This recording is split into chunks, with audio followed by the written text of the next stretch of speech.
So today we're going to be learning how to use the DAAL file. So first I'm going to start off, what in the heck is a DAAL file? So that is basically what ISEC International downloads all of EXPA. And so I'm going to show you how to access this and how to use it for your marketing knowledge. And just kind of a general little like how to use Excel so you guys can learn these skills to be able to look at all the data you're going to have to look at in your marketing job. So we're going to get started.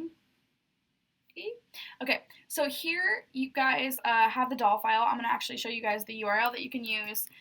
So how it works is it's based off of a time frame. So is.ec/ and then you put whatever month abbreviation you want to look at. So for example, for this one, we're going to be looking at October. Then you put the year number, so that's 19, and then you put data. And that's going to take you to the file. And you have to be logged into your ISEC .net email. So if you don't have one, there's a million videos about how to make one, so look that up, and then you can access the DAAL files. So what you're going to see here is a lot of different ones. There's the applications, there's the DAAL, the IXP, the LPS, there's membership LDA, there's a ton of files basically because it's holding everything that's on EXPA. And so some of the files that could be of interest to you guys are the ones that's like people signups from 60 days. That's all of the opens for all of ISEC. And there's also like from the last just month.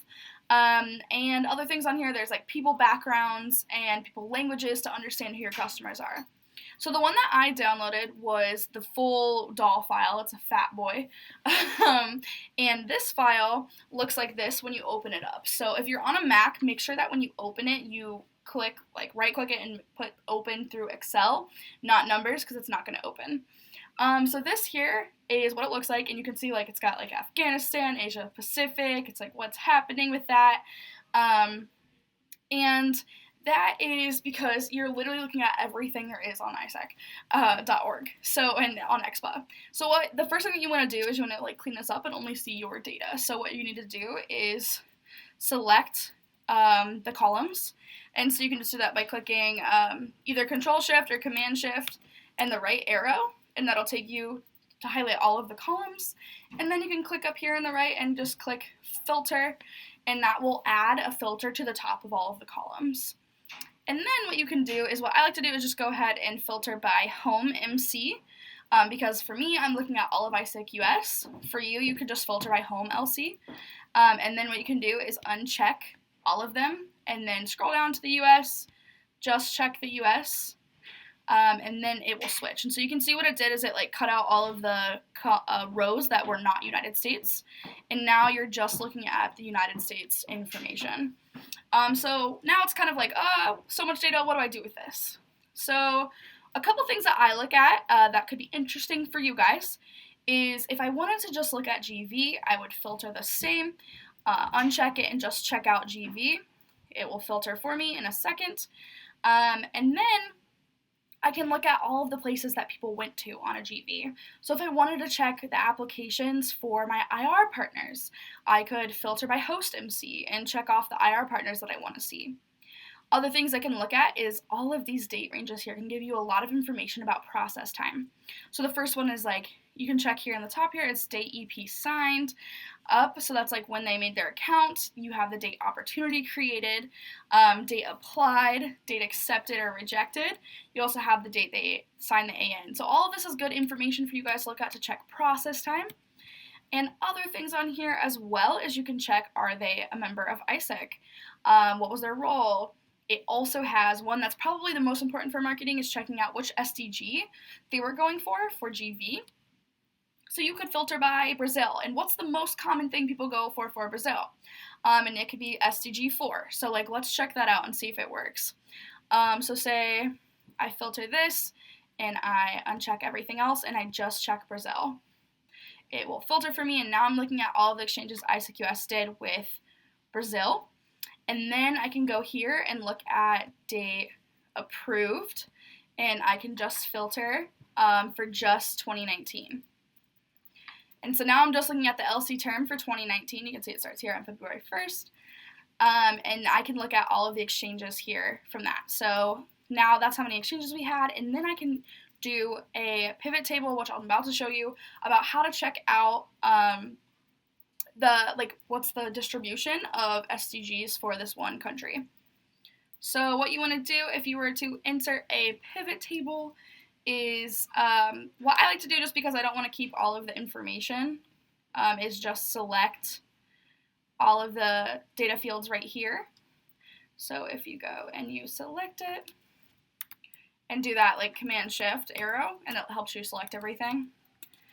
And I prefer to do this on Google Sheets, and the reason for that is, one, because it's a little bit more user-friendly, and two, it's also accessible by everybody. So if you need to have OGX take a look at this information, it'll be there for them, and they can have access to this, which is what I do on the MC as well.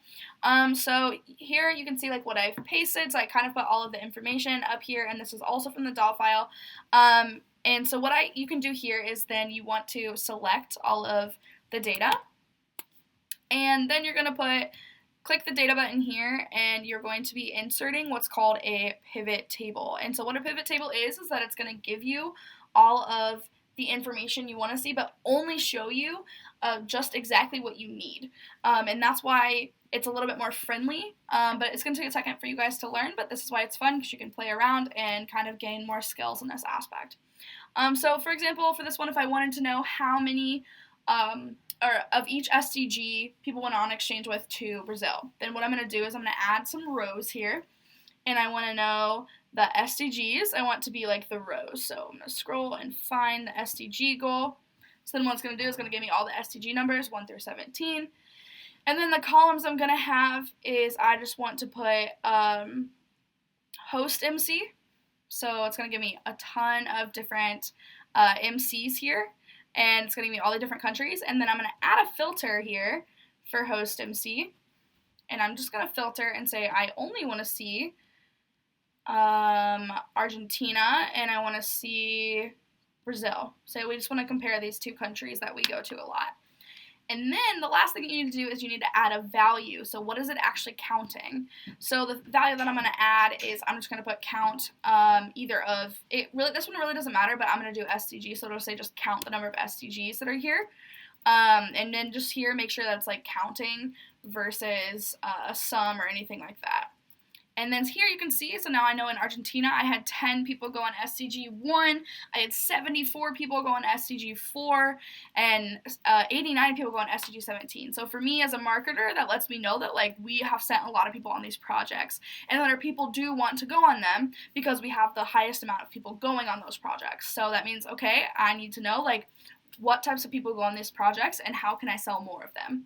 And that's the kind of information that's important for you to give to your OGX counterparts, because when they're looking at IR, they're going to be thinking a lot about value delivery, process times, how can we do a lot of exchange together. But the input they need from you is that they need to know, will our customers actually go on the opportunities that are provided by our IR partners. So the other thing that we want to take a look at is you can mess around with these. So for example, if I wanted to see what percentage of the SDGs, like my exchange participants, go on. Then for the values here, I'm going to put SDG again. It's going to give me a count of how many for each of these. And then I can also add another value of the same one.